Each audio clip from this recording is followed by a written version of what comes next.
أعوذ بالله من الشيطان الرجيم. يا أيها الذين آمنوا كتب عليكم الصيام كما كتب على الذين من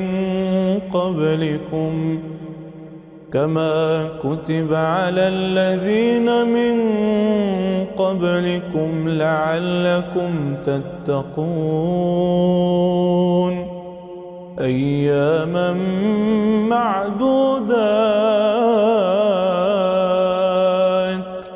فمن كان منكم مريضا أو على سفر فعدة من أيام أخر، وعلى الذين يطيقونه فدية طعام مسكين،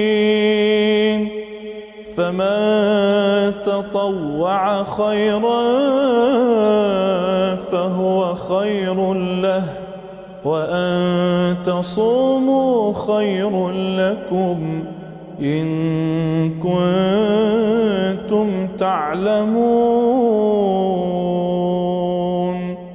شهر رمضان الذي أنزل فيه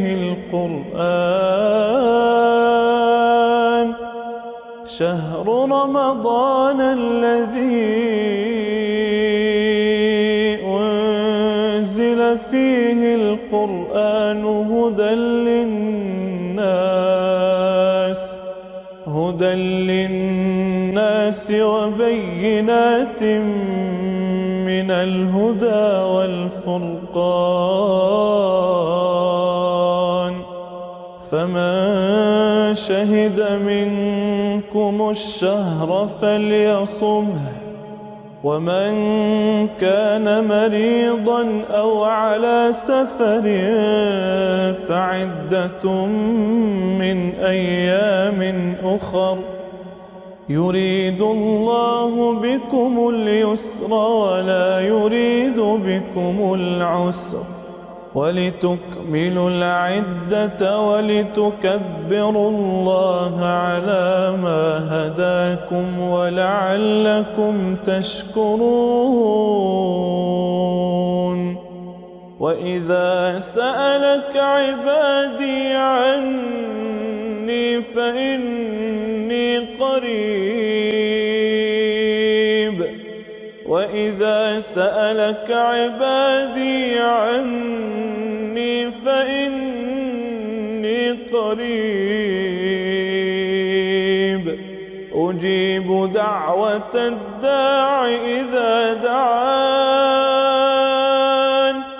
فليستجيبوا لي وليؤمنوا بي لعلهم يرشدون.